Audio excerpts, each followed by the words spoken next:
Bonjour à tous et bienvenue aux vidéos sur le rapport de l'OSDA sur l'offre et la demande des grains de juillet 2025.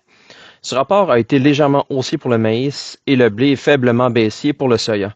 Cependant, celui-ci comportait très peu de surprises car les superficies récoltées et les stocks finaux de blé pour 2024-2025 étaient connus depuis le 30 juin et que les rendements du maïs et du soya n'allaient pas être modifiés, ne laissant que un peu de surprise pour le blé. Les stocks de début de maïs américains pour 2025-2026 ont été diminués de 25 millions de boisseaux en raison d'une hausse de 100 millions de boisseaux des exportations, compensée par une réduction de 75 millions de boisseaux de la demande fourragère, toutes pour l'année récolte précédente. La production en 2025 a reculé de 115 millions de boisseaux comme prévu. Les stocks de fin se sont inclinés de 90 millions de boisseaux pour se situer à 1,66 milliard de boisseaux et le prix moyen, lui, est demeuré identique à celui du mois passé à 4,20 US le boisseau. Sur la scène internationale, la production brésilienne en 2024-2025 a augmenté de 2 millions de tonnes en raison d'une amélioration du rendement. Les importations chinoises pour 2024-2025 ont diminué de 2 millions de tonnes pour s'établir à 5 millions de tonnes.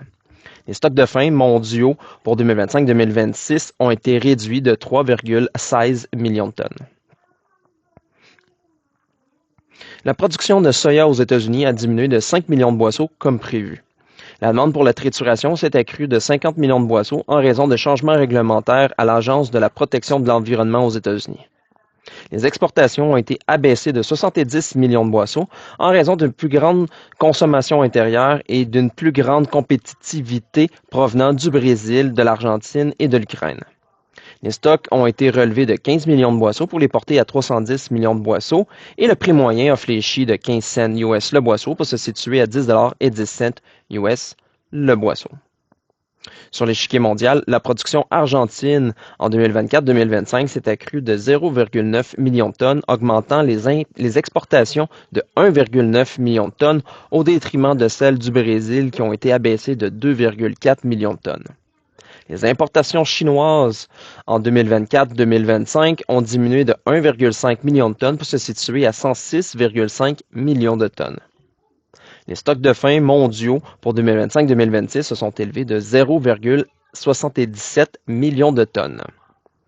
La production de blé aux États-Unis s'est élevée de 8 millions de boisseaux en raison d'une hausse du rendement de 1 boisseau à l'acre. Les exportations ont été redressées de 25 millions de boisseaux afin de tenir compte du rythme rapide des ventes et des exportations jusqu'à présent. Les stocks ont été réduits de 8 millions de boisseaux pour s'établir à 890 millions de boisseaux et le prix moyen est resté intact à 5,40 US le boisseau.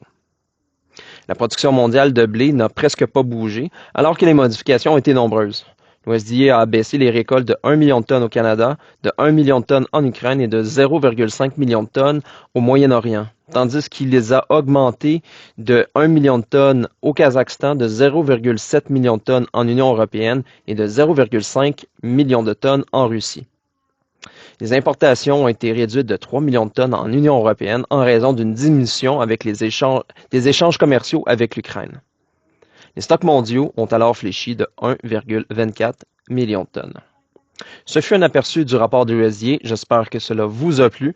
Si vous voulez lire notre analyse complète, je vous invite à la lire sur notre site internet au www.pgq.ca. Je vous donne rendez-vous dans un mois pour le rapport d'août.